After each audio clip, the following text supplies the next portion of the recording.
Hello student, कैसे हैं आप सब। एक बार अपना शिव कोचिंग क्लासेस पर स्वागत है। उम्मीद करता हूं आप सब अच्छे होंगे, मस्त होंगे, बेहतर होंगे बच्चों। और क्लास 12 मैथ का लगातार सीरीज चल रहा है जो आपको प्लेलिस्ट में मिल जाएगा। और टेलीग्राम में भी अभी तक ज्वाइन नहीं किए तो टेलीग्राम में ज्वाइन कर लीजिए। शिव कोचिंग क्लासेस के नाम से आपका टेलीग्राम चैनल है। वहाँ पर जो मैं मैथ पढ़ाता हूँ बच्चों, आपको वहाँ पर फोटो के रूप में या PDF के रूप में शेयर कर देता हूँ। तो आप लोग प्लीज़ टेलीग्राम चैनल ज्वाइन कर लें, जहाँ पर फ्री ऑफ कॉस्ट आपको मिलता रहेगा। जो भी लेक्चर है उसके आपको नोट्स वगैरह वहाँ पे मैं आपको प्रोवाइड करता रहूँगा। तो आपका जो प्रश्नावली है 1.1 चल रहा था बच्चों, और इस 1.1 में हमने पिछले लेक्चर में करा दिया था क्वेश्चन नंबर 2 तक, है ना। और आज का हमारा क्वेश्चन नंबर 3 है। क्वेश्चन नंबर 3, ठीक है, यानी पहले का 3, पहले का 2 तक कराया। देखो, कराने का मतलब इसमें जो पहला क्वेश्चन है इसमें तो आपको बताना है कि कौन सा स्वतुल्य, कौन सा सम्मित है, कौन सा संक्रामक है। लेकिन हम इसको विधिवत करा रहे हैं ताकि आप लोगों को दिक्कत ना हो सके।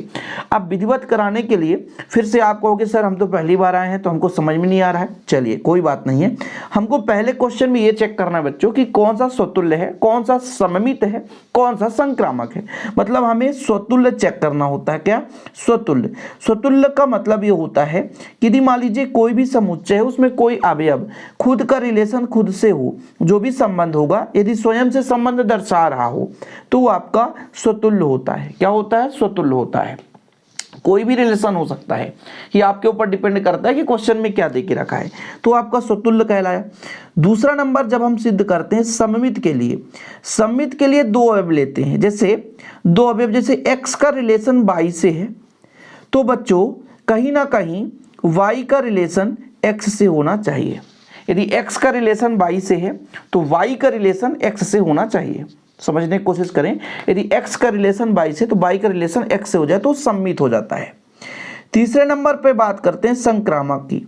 इसकी संक्रामक, संक्रामक में क्या होता है, यदि x का रिलेशन y से है और अगले नंबर y का रिलेशन z से है, तब वही रिलेशन x का z से होना चाहिए। मतलब x का रिलेशन z से होना चाहिए बच्चों, तभी वो आपका संक्रामक कहलाता है। तो आपने संक्रामक भी समझ लिया, सम्मित भी समझ लिया, स्वतुल्य भी समझ लिया। यानी जब स्वयं का संबंध हो, स्वयं से आप संबंध दे के रख सकता है कि पूर्णांक हो, 2 से भाजो, 5 से भाजो। इसलिए तो कहता हूँ बच्चों कि यदि जो बच्चा क्रम से देख रहा होगा वीडियो, उसको बेहतर रूप से समझ में आएगा। जो एक एक क्वेश्चन को पढ़ रहा होगा तो उसको मजा आएगा, अन्यथा तो आप टाइम पास करने वाले यूं ही चुटकी में निकल जाएंगे, कुछ समझ में नहीं आने वाला। चलिए शुरू करते हैं। क्वेश्चन नंबर हमारा आज होगा 3 नंबर, है ना। हमारे पास एक समुच्चय देके रखा बच्चों, a बराबर देके रखा है। थोड़ा समझने की कोशिश करिएगा। 1 2 3 4 5 और 6, ये a बराबर देके रखा है। और संबंध r में क्या देके रखा है कि हम इसके कोई भी दो अवयव ले लें, कोई भी दो अवयव ले लें, तो यदि जो दूसरे नंबर का अवयव होगा, है ना, वो भाज्य है x से, यानी पहले नंबर से भाज्य है x से। ये तो भाई हम क्या बोल रहे हैं कि ये संबंध, यही तो बात है कि संबंध क्या देके रखा है। अब यदि खुद का रिलेशन खुद से हो जाए तो वो आपका स्वतुल्य होगा। यदि x का रिलेशन y से तो वही रिलेशन x का y से हो तो y का भी x से हो, तभी वो सम्मित होगा। और फिर संक्रामक के लिए x का y से z से, और उसी प्रकार x का भी z से होना चाहिए। देखो क्या बोल के रखा है कि कोई भी दो अवयव लेंगे तो भाज्य होना चाहिए। मैं मान के चलता हूं कि यदि मैं स्वयं अवयव ले लूं x और x, स्वयं क्या स्वयं से भाज्य होता है? स्वयं क्या स्वयं से भाज्य होता है? मतलब x ले लूं, वाकई में सही है। यानी x और x बिलोंग r, तब हम कह सकते हैं कि x से भाज्य है। भाज्य है, सही है कि नहीं? x से भाज्य है। थोड़ा आपको कंफ्यूजन होगी कि सर ये कहां से आ गया। सभी अवयव स्वयं से भाज्य हैं तो स्वतुल्य। स्वतुल्य में सिद्ध क्या करना पड़ता है? थोड़ा आप कंसंट्रेट। स्वयं का संबंध स्वयं से हो, और वो संबंध कौन सा होगा? जो क्वेश्चन में देके रखा है, भाज्यता का संबंध यहाँ पे है। भाई का संबंध नहीं है, बहन का संबंध नहीं है, पति का संबंध नहीं है, पिता का संबंध नहीं है, लेकिन भाज्य का संबंध है। क्या 2 से कट रहा है? स्वयं से कट रहा है? हाँ यार। 3 से कट रहा है? हाँ यार। भाई 4 से कट रहा है? हाँ। 5 से कट रहा है? 6 से कट रहा है? बिल्कुल हाँ। तो हम कह सकते हैं कि हाँ यार, ये तो आपका स्वतुल्य है। तो ये जो आपका है स्वतुल्य है। अब इसको ही चेक करना सममित की है ये नहीं।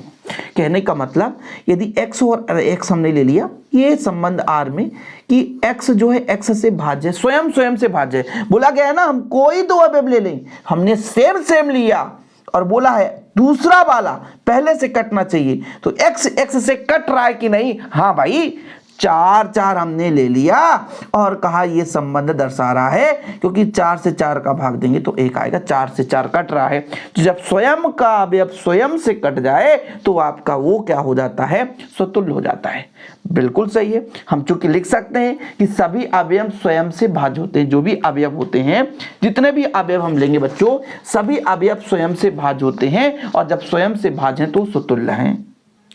जैसे यहाँ पे सॉल्यूशन देखो, मैंने कहा ए हमारे पास समुच्चय है, आर संबंध है, और हमने लिखा स्वतुल्य के लिए कि सभी अवयव स्वयं से भाज्य होते हैं।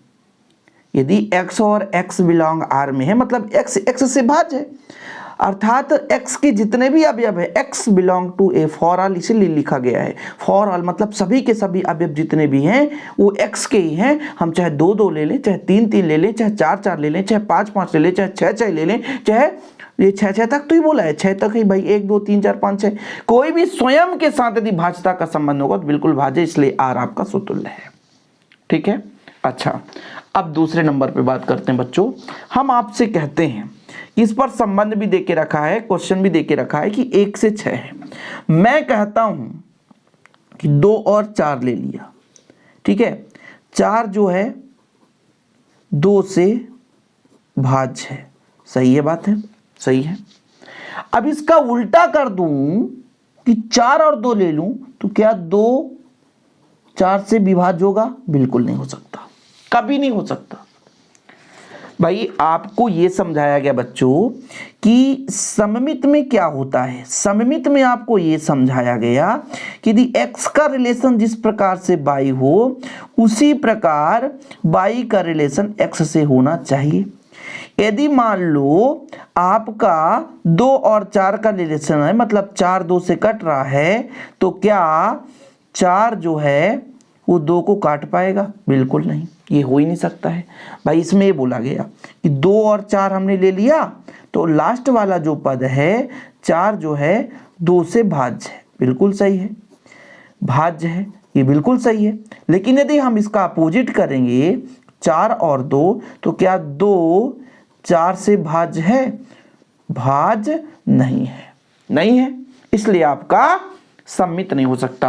मतलब यदि हमने कहा 2 अवयव ले लिया x और y, तो सेकंड वाला पद जो है पहले से कटना चाहिए। हाँ, हमने 2 4 ले लिया, 4 2 से कट रहा है, लेकिन आगे हमने यदि हम उल्टा कर देंगे 4 और 2, तो 2 4 से नहीं कटेगा। यानी x y रिलेशन में दर्शाएगा बच्चों, लेकिन y x रिलेशन में नहीं दर्शाएगा, इसलिए सम्मित नहीं है। इसी के क्वेश्चन के आगे सम्मित के लिए आप लिखते चलना, क्योंकि y x से विभाज्य है किंतु x y से भाज्य नहीं हो सकता, क्योंकि x और y बराबर नहीं हो सकते, दोनों सेम हम ले नहीं सकते। सेम लेंगे तो स्वतुल्य के लिए हो जाएगा, अलग अलग लेना है। मतलब x y यदि बिलोंग कर रहा है यार में, लेकिन y x बिलोंग नहीं कर सकता, संबंध नहीं दर्शा सकता। जैसे 3 6, मतलब 6 3 से कट रहा है, लेकिन उसका उल्टा कर लिया 6 3, तो 3 को 6 नहीं काट सकता, अर्थात 3 6 से नहीं कट सकता, इसलिए R सम्मित नहीं है बच्चों, R सम्मित नहीं है, R सम्मित नहीं है। लेकिन संक्रामक हम इसको प्रूव कर देंगे कि संक्रामक है। बोलोगे सर कैसे संक्रामक प्रूव कर दोगे? देखो बच्चों बहुत ही सिंपल है। संक्रामक के लिए क्या होता है, तीसरे स्टेप में चलते हैं। संक्रामक आप स्टेप बाय एक ही क्वेश्चन समझो ना, लेकिन यार बिल्कुल दिल में बैठ जाना चाहिए।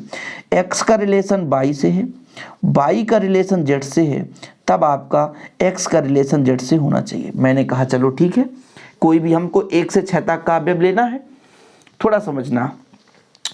मैंने कहा बच्चों 1 से 6 तक में कोई भी अवयव ले लो। 1 जो है 3 ले लो, सही बात है। 3 जो 1 से कट रहा है, हाँ ठीक है, ये संबंध में है, बिल्कुल सही है। फिर मैंने कहा 3 और 6 ले लो, 6 3 से कट रहा है, बिल्कुल हाँ संबंध में आ रहा है। तब ये पहला जो है 1 और 6, क्या 6 1 से कट रहा है? बिल्कुल सही है। अब आपको कंफ्यूजन होगी सर कैसे, भाई संबंध में दे के रखा है जो दूसरा वाला पद है, बाई वाला पद पहले x से कटना चाहिए, बाई वाला पद 1 से कट रहा है, 6 यहाँ पे 3 से कट रहा है, 6 जो है 1 से कट रहा है, बिल्कुल सही है। मतलब x का रिलेशन बाई से हुआ, बाई का रिलेशन z से हुआ, तो हमने देखा इसको x माना तो x का भी रिलेशन z से है, अर्थात संक्रामक है। तो ये आपका संक्रामक है, यहाँ पर लिखने की जरूरत नहीं है, लेकिन फिर भी मैं आपको विधिवत लिख के देता हूँ बच्चों कि भाई x और y में मान के चलता हूँ रिलेशन में, y z रिलेशन में है, तब मैंने देखा कि यदि x y को काट रहा मतलब y x से भाज्य है, z y से भाज्य है, तब कहीं ना कहीं x भी मतलब जो यहाँ पर देखो ये बताया गया कि x y बिलोंग कर रहा है R में, मतलब y x से भाज्य है, इसके बाद y z है मतलब z y से भाज्य है, तब कहीं ना कहीं z जो है, ये जो z है बच्चों x से भाज्य होगा, अर्थात x z भी बिलोंग करेगा, इसलिए संक्रामक है। तो ये लो, आपको लिखना है ना तो लिख सकते हो, पता चले बाद में आप ज्वाइन करो तो आप ना पाओ। तो ये जो आपका बच्चों ये नंबर था, है ना, तो ये जो आपका परिभाषित है ये स्वतुल्य है, संक्रामक है, किंतु सम्मित नहीं है। अब इसके बाद हम चलेंगे क्वेश्चन नंबर 4 पर।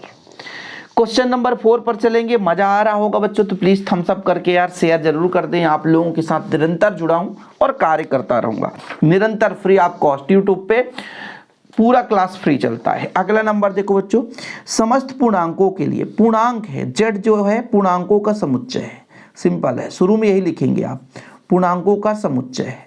क्या है? पूर्णांकों का समुच्चय। मैं थोड़ा साधारण तरीके से समझा रहा हूं, यहां पर आगे देखेंगे। देखो भाई आगे क्या बोल के रखा है, आर भी एक संबंध दे के रखा है, ये पेन भी नहीं चलेगा, एन वक्त पर एक्स और वाई हमने ले लिया और बोला ये है कि सच दैट ये इस प्रकार से है कि इसमें हम यदि अंतर करेंगे तो एक पूर्णांक है। अच्छा पूर्णांक मतलब कुछ भी हो सकता है, पेन नहीं चलता ना, इसको रेस्टिगेट कर दिया जाए, चलो भाई साइड हो जाओ। तो ये हमारा एक पूर्णांक मतलब कुछ भी हो सकता है, ध्यान रखना, 0 भी हो सकता है, माइनस भी हो सकता है, 1 भी हो सकता है। ये क्वेश्चन में देख के रखा है कि हम जब भी पूर्णांकों के 2 अवयव लें और उसमें अंतर निकालें तो एक पूर्णांक ही निकलेगा। बिल्कुल सही है, कभी भी आप कर दो, 1 में 1 घटाओ 0 ये भी पूर्णांक है, 1 में 2 घटाओ -1 है ये भी पूर्णांक है, 2 में 8 घटाओ मतलब -7 ये भी एक पूर्णांक है। सही बात है यार, एक पूर्णांक ही होगा। और स्वयं का स्वयं से संबंध, 1 में 1 को घटाओ तो भी पूर्णांक है, 2 में 2 को घटाओ तो भी पूर्णांक है, 3 में 3 को घटाओ, 0 जो है एक पूर्णांक है ना। सही है कि नहीं है?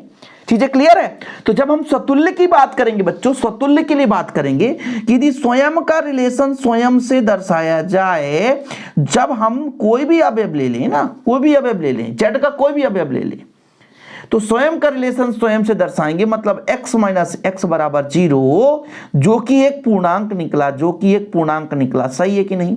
पूर्णांक है। जब अर्थात यदि हमने कहा कि x का रिलेशन x से है, स्वयं का रिलेशन स्वयं से है, और जब स्वयं का रिलेशन स्वयं से है तो मुझे कुछ अलग सिद्ध करने की जरूरत नहीं है, यह एक स्वतुल्य है, यह एक स्वतुल्य है बच्चों। क्या है? स्वतुल्य। स्वतुल्य के लिए समझ में आया? कोई दिक्कत तो नहीं है? आप लोगों के लिए हल करके रखा हूं कि z एक पूर्णांकों का समुच्चय है, और इस प्रकार से कि इनमें अंतर करेंगे तो पूर्णांक हो, क्योंकि स्वयं का रिलेशन स्वयं से है। क्यों? क्योंकि पूर्णांक का रिलेशन होना चाहिए, हमने x में x को घटाया जो कि एक पूर्णांक दिया, इसलिए x का रिलेशन x से, इसलिए r स्वतुल्य है बच्चों। r क्या है? स्वतुल्य है। r क्या है? स्वतुल्य है। सम्मित के लिए क्या करना पड़ता है कि यदि हमने कहा कि x और y बिलोंग कर रहा है r में, अर्थात हमने कहा कि x में y घटाएंगे तो पूर्णांक निकलेगा, कोई नहीं रोक सकता, बिल्कुल सही है। आप किसी संख्या में किसी को घटाओ, पूर्णांक में पूर्णांक घटाओगे तो हमेशा पूर्णांक ही मिलेगा, क्योंकि पूर्णांक में माइनस भी है, प्लस भी है और 0 भी है। इसका यदि अपोजिट कर दो बच्चों, यदि इसको अपोजिट कर दो कि मैंने कहा x माइनस वाई बराबर कोई ना कोई वैल्यू निकल कर आ रही होगी, तो यदि y माइनस एक्स करूंगा तो बस माइनस इधर लग जाएगा, चेंजेस हो गया। तो ये भी तो एक पूर्णांक है, मतलब y और x भी तो बिलोंग कर रहा है भाई। x y, मैंने कहा x में y घटाए तो पूर्णांक निकला, यदि उल्टा कर दूं भाई तब पर भी एक पूर्णांक देगा, चाहे माइनस हो, भले कोई लेन देन नहीं है। इसलिए ये आपका क्या हो गया? सम्मित हो गया। क्या हो गया? सम्मित हो गया। सही है कि नहीं बच्चों? सम्मित हो गया। तो सम्मित के लिए मैंने कहा x और y रिलेशन में है, चलो ठीक है, मतलब रिलेशन में है, मतलब x में y को घटा रहे तो पूर्णांक दे रहा है। x में y घटा रहे हैं तो एक पूर्णांक ही देगा, m एक पूर्णांक मैंने माना, इसको अपोजिट कर दिया y माइनस एक्स, तो माइनस कॉमन आ गया, इस माइनस को पक्षांतर कर दिया। अरे भाई माइनस प्लस से लेना देना नहीं है, पूर्णांक चाहे वो ऋण हो चाहे वो धन हो, यानी धनात्मक हो चाहे ऋणात्मक हो, पूर्णांक सो पूर्णांक, पूर्णांक सो पूर्णांक, तो कोई हेरा फेरी नहीं। मतलब यदि x y हमारा जो है वो बिलोंग कर रहा है, संबंध में बता रहा है, संबंध दर्शा रहा है, x का रिलेशन y से है, तब y का भी रिलेशन x से है, इसलिए r सम्मित है। r सम्मित है बच्चों, r क्या है? सम्मित है। इसमें इधर उधर भटकने की जरूरत तो नहीं है, ठीक है। अब देखो थोड़ा समझने की कोशिश करना, संक्रामक के लिए क्या करना पड़ता है। संक्रामक के लिए ये होता है कि x माइनस बाई, एक्स और बाई यदि रिलेशन में है तो कहीं ना कहीं x माइनस बाई एक पूर्णांक होगा। चलो ठीक है, m मैंने मान लिया। इसके बाद बाई जेड यदि रिलेशन में है तो कहीं ना कहीं बाई में जेड घटाओगे तो कहीं ना कहीं एक पूर्णांक निकलेगा। क्या निकलेगा? पूर्णांक। दोनों को जोड़ दो तो x minus by plus by minus Z, तो बाई से बाई कट जाएगा तो m प्लस एन आ जाएगा। तो x माइनस जेड भी आपका m प्लस एन आया। पूर्णांक में पूर्णांक जोड़े तो एक पूर्णांक ही देगा। क्या देगा? पूर्णांक ही देगा बच्चों। कहने का मतलब x और z भी एक रिलेशन दर्शा रहा है। भाई x में y को घटाएंगे तो पूर्णांक निकलेगा, y में z को घटाएंगे तो पूर्णांक निकलेगा, और पूर्णांक को हमने जोड़ा तो भी पूर्णांक दिया। ये भी एक पूर्णांक था, ये भी एक पूर्णांक था, दोनों को जोड़ दिए तो ये भी एक पूर्णांक निकला। मतलब x y भी पूर्णांक, y में z घटाए तो भी पूर्णांक, और x का z से घटाए तो भी पूर्णांक। मतलब x y रिलेशन दर्शाया, फिर y z का रिलेशन दर्शाया, और फिर हमने देखा कि x और z, हाँ यार x z भी रिलेशन दर्शा रहा है। तो ये आपका संक्रामक है कि नहीं? बिना भूल चूक के गलती किए आप आसानी से लिख सकते हो कि भाई x और y रिलेशन में है, मतलब x माइनस y एक पूर्णांक है, y z रिलेशन में है, मतलब y माइनस z एक पूर्णांक में है। दोनों को जोड़ दिया तो देखा कि x माइनस z भी एक पूर्णांक निकल कर आ रहा है। इसलिए यार ये क्या है? संक्रामक है, कोई दिक्कत नहीं। रोक टोक किए बिना फटाफट चले चलो भाई, कोई दिक्कत तो नहीं बच्चों। मजा आया? 2 ही क्वेश्चन करो लेकिन मजेदार तरीके से करो, कोई दिक्कत नहीं होनी चाहिए लिखने में। अब देखो एक चीज और कहना चाहूंगा, फिर से मैं क्वेश्चन क्लास में आप लोगों से जिक्र करता हूं कि यदि आपने वाकई में अभी पुराने वीडियो नहीं देखे तो प्लीज यार जाकर देखो, एक बार जाकर देखो। मजा ना आए तो प्लीज आप लोग बेशक शिकायत कर सकते हो, कमेंट बॉक्स में खुला छूट है।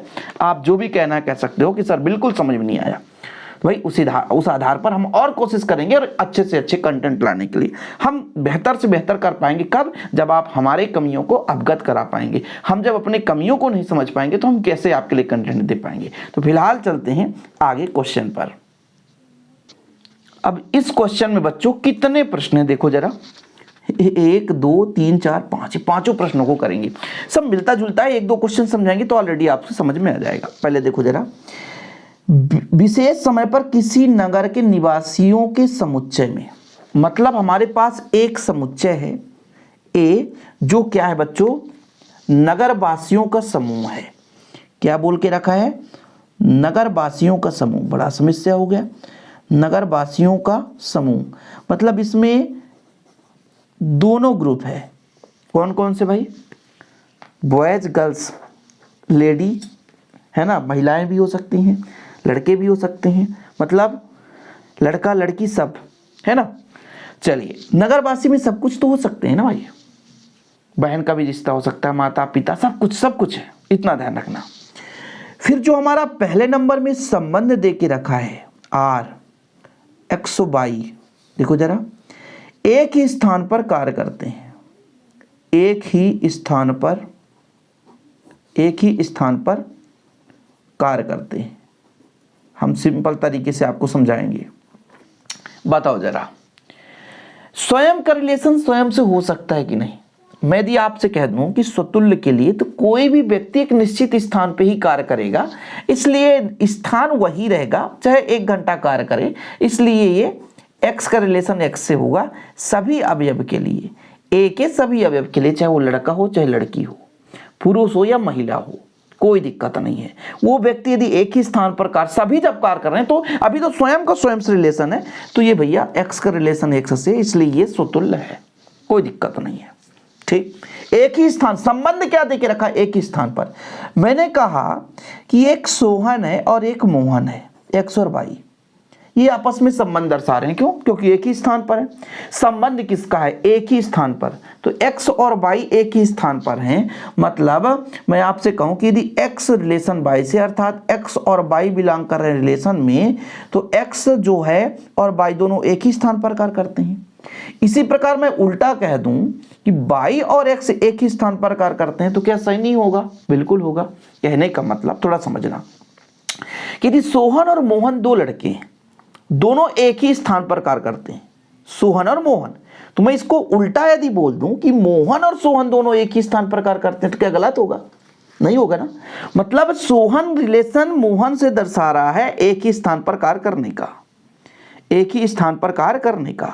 सोहन मोहन से संबंध दर्शा रहा है एक ही स्थान पर कार्य करने का, तो कहीं ना कहीं बच्चों मोहन जो है सोहन से संबंध दर्शाएगा एक ही स्थान पर कार्य करने का। उल्टा कह दो या सीधा कह दो, उल्टा कहो या सीधा कहो, दोनों वही चीज होता है, कोई दिक्कत तो नहीं है। मतलब x और y यदि रिलेशन में है, मतलब x तथा y एक ही स्थान पर कार्य करते हैं। इसी प्रकार यदि उल्टा हम कहना चाहें तो आप कह सकते हो बच्चों कि y तथा x भी एक ही स्थान पर कार्य करते हैं। इसलिए यदि x y रिलेशन में है तो कहीं ना कहीं y x भी रिलेशन में होंगे। जब x का y से संबंध हो, उसी प्रकार y का x से संबंध हो जाए तो सम्मित संबंध हो जाता है। भूल चूक गलती माफ करना, ये आपका समुच्चय दे के रखा है। x और y एक ही स्थान पर कार्य करते हैं, संबंध दे के रखा है। कोई भी व्यक्ति एक निश्चित स्थान पर कार्य करता है, इसलिए x का रिलेशन x से होगा बच्चों। For all x belong to A, कोई भी विशेष व्यक्ति एक निश्चित स्थान पर ही कार्य करेगा, उसका स्थान फिक्स है, चाहे वो 3 घंटा कार्य करे, चाहे वो 5 घंटा कार्य करे, इसलिए वो इधर उधर भटकेगा नहीं। इसलिए हमको भी भटकने की जरूरत नहीं है, उसका स्थान फिक्स है, इसलिए वो स्वतुल्य है एक ही स्थान पर। अब मैंने आगे समझाया तो कि यदि x और y एक ही स्थान पर, संबंध किसका है? एक ही स्थान पर, इसलिए रिलेशन में है। और मैं कहा इसका उल्टा कर दूं कि बाई एक्स भी एक ही स्थान पर है। सही तो बात है, सोहन मोहन के साथ काम कर रहा है, तो क्या मैं उल्टा कहूंगा मोहन सोहन के साथ काम कर रहा है तो गलत है? नहीं, गलत तो नहीं है, इसलिए भाई वो सम्मित भी है। अब 3 ले लो, सोहन मोहन और कुछ भी ले लो, एक राजू, कुछ भी ले लो, तो सोहन मोहन एक स्थान पर, मोहन राजू के साथ, तो क्या सोहन राजू के साथ नहीं है? बिल्कुल है, क्योंकि प्रत्येक नगरवासी एक ही स्थान पर कार्य कर रहे हैं। मतलब x का रिलेशन y से, y का रिलेशन z से, तो कहीं ना कहीं x y भी एक ही जगह, y z भी एक ही जगह, तो x z भी तो एक ही जगह होंगे ना, तो ये संक्रामक हो जाता बच्चों। मतलब दिया गया जो प्रश्न है वो आपका स्वतुल्य भी है, सम्मित भी है और संक्रामक भी है। कोई दिक्कत तो नहीं है। आप लोग भी बेहतरीन लिखते चलो, क्वेश्चन करते चलो, लिखते भी चलो, वीडियो को रोक लो और बेहतर रूप से तैयारी करते चलो। टेलीग्राम में जरूर ज्वाइन कर लो, ठीक है बच्चों। अगले क्वेश्चन पर चलें, मजा आ रहा है ना? चलिए अगला जो क्वेश्चन है, अभी हमारा यहाँ पे 4 क्वेश्चन है। x तथा y एक ही मोहल्ले में रहते हैं, बस कुछ नहीं है, सेम क्वेश्चन है, सेम क्वेश्चन है, सेम सोल्यूशन है। मैंने कहा a जो है नगरवासियों का समूह है, x y एक ही मोहल्ले में रहते हैं। यहां पर क्या था? एक ही स्थान पर कार्य करते हैं, यहां पर लिख देना एक ही मोहल्ले में रहते हैं। तो मैं कहूंगा कोई भी विशेष व्यक्ति एक निश्चित मोहल्ला में ही रहता है, इसलिए स्वयं का संबंध स्वयं से होगा। बस निश्चित स्थान की जगह पर मोहल्ला लिख देना है, सेम। यानी किसी विशेष व्यक्ति का जो मोहल्ला है निश्चित है, या ऐसा लिख सकते हैं किसी विशेष व्यक्ति के रहने का जो स्थान है एक निश्चित मोहल्ला है, अर्थात x का रिलेशन x से, for all x belong to a। मतलब स्वयं का रिलेशन स्वयं से बच्चों, तो भटकने की जरूरत नहीं है, भटकने की बिल्कुल जरूरत नहीं है। x का रिलेशन x से है क्योंकि वो मोहल्ला चेंज नहीं करेगा, उसी मोहल्ला में सभी लोग रहते हैं, तो क्यों चेंज करेगा भाई? वो स्वयं से संबंध दर्शा रहा है, समझ रहे ना? इसी प्रकार हम जब 2 लोगों की बात करेंगे, जब 2 लोगों की बात करेंगे कि भाई x और y दो एक ही मोहल्ले पर रह रहे हैं, यदि x y रिलेशन R में है तो x तथा y एक ही मोहल्ले पर रहते हैं। बिल्कुल सेम क्वेश्चन है ना, इसलिए मैं नहीं बता रहा हूं, लिख लेना भाई। इतना तो कर सकते हो यार, इतना तो बिल्कुल कर सकते हो ना कि x और y बिलोंग टू R, तो x और y एक ही मोहल्ले में रह रहे हैं, तो क्या y और x नहीं रह सकते? अरे क्यों नहीं रह सकते भाई? एक ही घर में सोहन मोहन रह रहे हैं, तो मोहन सोहन नहीं रह सकते? रह सकते हैं, इसलिए सम्मित है बच्चों। सेम स्थान की जगह पर मोहल्ला चेंज करना है, बाकी आपको भटकना नहीं है। अगला नंबर देखो जरा, x y से ठीक ठीक 7 सेंटीमीटर लंबा है। वाह यार क्या बात है। चलो बात करते हैं, समुच्चय है मैं आपसे यदि कह दूं, थोड़ा समझना, कि कोई भी व्यक्ति के साथ स्वयं का संबंध स्वयं से होना तभी तो स्वतुल्य होगा। तो पहला नंबर स्वतुल्य के लिए बात करूं कि भाई क्या कोई भी x जो है x से 7 सेंटीमीटर लंबा हो सकता है? तो बिल्कुल नहीं हो सकता, बिल्कुल नहीं हो सकता। भाई स्वतुल्य के लिए क्या करना पड़ता है बच्चों? स्वयं का संबंध स्वयं से दर्शाना होता है। तो मैंने कहा ए नगरवासियों का समुच्चय है, संबंध देके रखा है ठीक ठीक 7 सेंटीमीटर लंबा हो। यदि x का रिलेशन x से दर्शाएंगे तो क्या x जो है x से ही 7 सेंटीमीटर अधिक हो सकता है? तो कभी संभव नहीं हो सकता है। कोई भी व्यक्ति स्वयं से 7 सेंटीमीटर लंबा नहीं हो सकता है। यदि मेरी इंच लंबाई, मतलब जो लंबाई जो है इंच में 1.65 है तो 1.72 में नहीं बन सकता। अभी तुरंत की बात कर रहा हूं, ऐसा नहीं कि मैं बचपन में मेरा इतना था और फिर बाद में मेरा इतना लंबाई बढ़ गया। तुरंत की बात कर रहा है ना कि कोई व्यक्ति स्वयं से 7 सेंटीमीटर लंबा नहीं हो सकता, इसलिए स्वतुल्य नहीं है। ठीक है। अब जैसे मैंने कहा सोहन जो है, ये सोहन जो है मोहन से 7 सेंटीमीटर लंबा है, ये लंबा है। तो क्या मोहन सोहन से 7 सेंटीमीटर लंबा हो सकता है? बिल्कुल नहीं हो सकता, कम ही होगा। भाई x बड़ा है y से 7 सेंटीमीटर का, इसलिए तो इसमें जोड़ा हमने। मतलब ये बड़ा है इससे कितना? 7, बराबर का चिन्ह मतलब दोनों पक्ष बराबर हो जाए। ये नहीं कहना सर इधर 7 बड़ा है इसलिए तो 7 जोड़े हो, नहीं नहीं नहीं नहीं। x बड़ा है, कितना बड़ा है? 7 सेंटीमीटर का। चलो मैं मान लेता हूं। तो क्या y बड़ा हो सकता है x से? नहीं हो सकता यार, कभी भी संभव नहीं है, ये संभव नहीं है। यदि एक व्यक्ति दूसरे से बड़ा है तो दूसरा व्यक्ति पहले से बड़ा नहीं हो सकता बच्चों।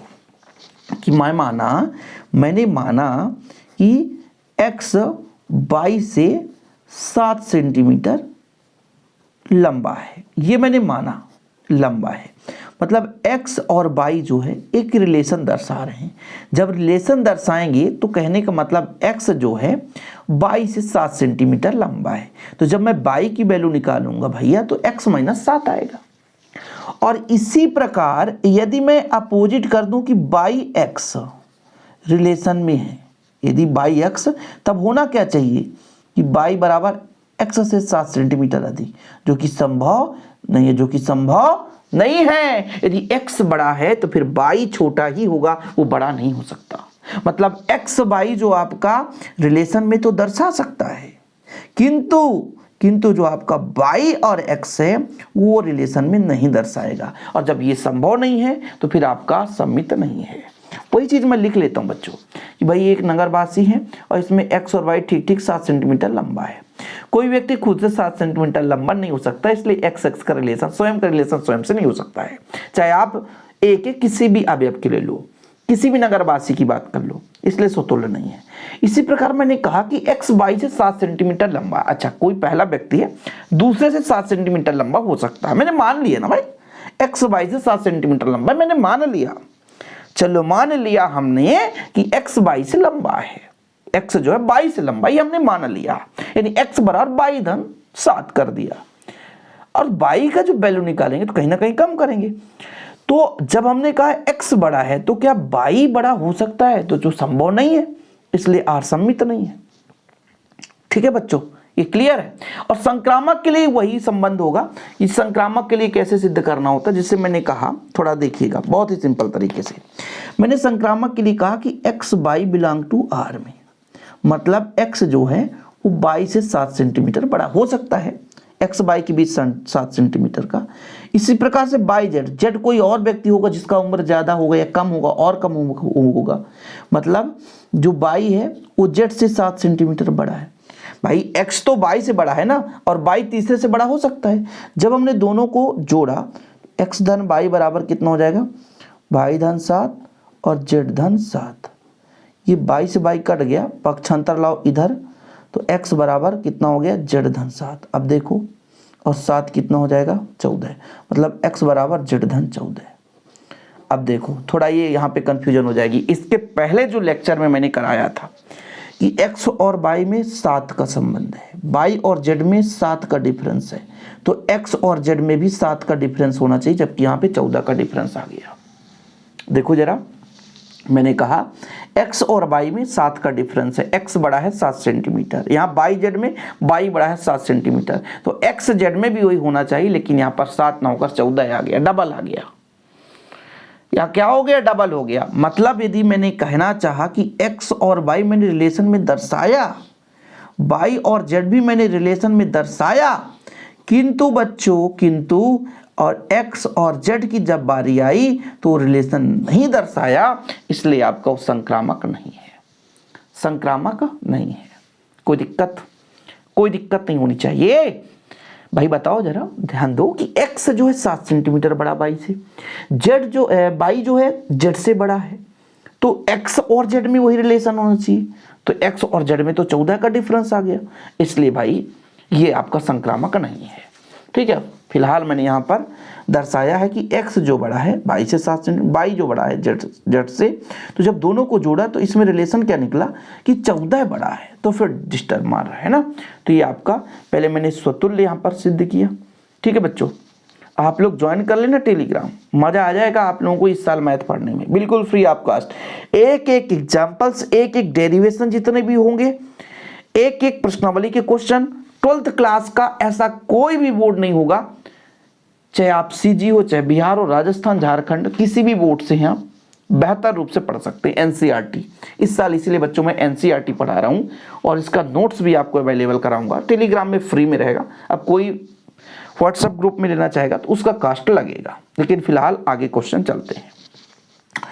एक्स बाई इस प्रकार है कि एक्स बाई की पत्नी है, तो स्वयं का पत्नी नहीं हो सकता कोई भी, है ना।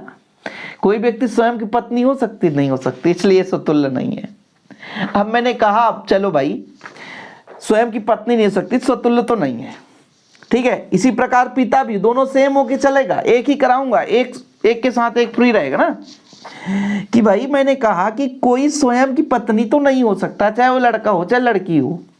ठीक है, इसलिए वो स्वतुल्य तो नहीं है। आप ही सोचो, क्या आप अपने आप की खुद पत्नी बन सकते हो? नहीं ना। इसलिए भाई ये आपका x और x यदि स्वयं का संबंध दर्शाएंगे तो क्या ये R में होगा? नहीं होगा। चाहे आप किसी भी अवयव, A के समुच्चय के किसी भी अवयव की बात करें, स्वतुल्य नहीं है। अब मैं मान के चलता हूं पहला नंबर स्वतुल्य नहीं है, ये तो सिद्ध हो गया। कोई स्वयं की पत्नी होना ही नहीं चाहता है, और वो भी नहीं सकता ना। क्या संभव है? आपके घर में आसपास कोई संभव कर सकता है? ऐसा नहीं है संभव। कोई व्यक्ति स्वयं की पत्नी नहीं बन सकता भाई, ये तो क्लियर है, सबको पता है। अब मैं मान के चलता हूं कि x मान लो y की पत्नी है ही, है ना। x जो है पत्नी है ना, और ये पति है, तो क्या इसका उल्टा हो सकता है? क्या y पत्नी बन सकती है? पत्नी, है ना, क्या पत्नी बन सकती है बच्चों x की? बताओ जरा, आप ही बताओ। कि मैं मान के चलता हूं कि x y की पत्नी है, किंतु y x की पत्नी तो नहीं हो सकता। y लड़का है तो पत्नी कैसे होगा वो? सही है ना, कि मतलब x और y बिलोंग तो कर सकता है, लेकिन इसका अपोजिट कर दें तो ये बिलोंग नहीं कर सकता। आपको सबको पता है कि x पत्नी है तो y पति ही होगा, वो पत्नी नहीं हो सकता, इसलिए सम्मित नहीं है बच्चों। समझ रहे हैं ना, कि कोई भी व्यक्ति स्वयं की पत्नी तो नहीं हो सकता, इसलिए x बिलोंग नहीं कर रहा है। हम शुरू में लिख देते हैं कि माना A नगरवासियों का समुच्चय है, ये संबंध दे के रखा है, तो कोई व्यक्ति स्वयं की पत्नी नहीं हो सकता। इसी प्रकार यहाँ पर भी कोई भी व्यक्ति स्वयं का पिता नहीं हो सकता, बाकी वही चीज रहेगा। दोनों क्वेश्चन एक साथ है, कोई भी व्यक्ति स्वयं की पत्नी नहीं हो सकता, इसलिए ये कर दिया हमने। दूसरे क्वेश्चन में स्वतुल्य के लिए कहोगे हाँ, कोई भी व्यक्ति स्वयं का पिता तो नहीं हो सकता, बिल्कुल नहीं हो सकता, इसलिए वो स्वतुल्य नहीं है। जब हम सम्मित पे आते हैं तो आप सिंपल तरीके से कह सकते हो कि x y यदि संबंध में है, x और y दो, एक महिला एक पुरुष है, और एक पत्नी एक पति है, लेकिन जब उल्टा करेंगे तो क्या पति पत्नी चेंज हो सकते हैं? उन दोनों के बीच में क्या पति पत्नी बन सकता है, या पत्नी कभी पति बन सकती है? कभी नहीं, ये संभव ही नहीं है। आप ही सोचो, खुद सोचो सिंपल तरीके से कि भाई x y की पत्नी है, लेकिन y x की पत्नी नहीं हो सकता क्योंकि वो मर्द है। समझ रहे हैं ना, पुरुष है। इसलिए यदि x y रिलेशन में है किंतु y x रिलेशन में नहीं हो सकता, ये रिलेशन नॉट बिलोंग कर दिया, नहीं है, इसलिए सम्मित नहीं है। ठीक है, इसके बाद तीसरे नंबर की बात करते हैं कि भाई संक्रामक में क्या होता है। संक्रामक में हर बार तो यही कहता हूं ना बच्चों कि x का रिलेशन y से हो, y का रिलेशन जिस प्रकार से z हो उसी प्रकार x का z के साथ होना चाहिए, है ना। चलो अब इसमें ये बताओ, आप ही बताओ कि x जो है y की पत्नी है, x पत्नी है और ये पति है। अब वही रिलेशन z के साथ होना चाहिए, मतलब z पति बन जाए और y पत्नी बन जाए। क्या संभव है? नहीं है, संभव ही नहीं है। किसी कदर x y की पत्नी बन गई, लेकिन y जो है वो z की पत्नी नहीं बन सकता, क्योंकि वो लड़का है, वो पुरुष है, और पुरुष कभी पत्नी नहीं बन सकता। तो यहीं से ही चारा खत्म। x जो है वो y की पत्नी है, और तो मतलब सिंपल है, y तो पति होगा ना। अब कह देना कि ऐसा नहीं सर, यहाँ तो ऐसा भी होता है कि लड़की लड़कियों के बीच प्रेम विवाह हो जाता है। अरे उसकी बात हम नहीं कर रहे हैं, लड़का लड़की वाला बात कर रहे हैं, ध्यान रखना। x जो है पत्नी है y की, मतलब y जो है पति है। भाई y z में जब हम कॉम्बिनेशन निकालेंगे तो y को पत्नी बनना पड़ेगा, जो कि संभव नहीं है, इसलिए संक्रामक है नहीं, दुनिया भर की बातें खत्म। अब कुछ लोगों के मन में संशय होगी कि सर इसको तो किसी चैनल वाले ने 5 मिनट में भी नहीं लगाया, लेकिन हमने भैया इतना टाइम लगा दिया। इसके पीछे का रीजन ये बच्चों कि आपको विधिवत समझाने का ठेका ले रखा हमने। ऐसे ही नहीं कि बस टाइम पास करके निकल जाएंगे, मेहनत हमें भी करना पड़े और आपको भी करना पड़े, तभी पढ़ने और पढ़ाने में मजा आता है बच्चों, और कुछ सीखने और सिखाने में मजा आता है। बस आप लोगों का प्यार सपोर्ट बना रहा, पूरा जो मैथ है एनसीईआरटी का ना, वो खत्म करने की जिम्मेवारी हमारी है। बस आप लोग टेलीग्राम में ज्वाइन कर लें, शिव कोचिंग क्लासेस में पहली बार आए चैनल को सब्सक्राइब कर लें। मिलते हैं इसी प्रकार अगले वीडियो के साथ। जय हिंद, वंदे मातरम।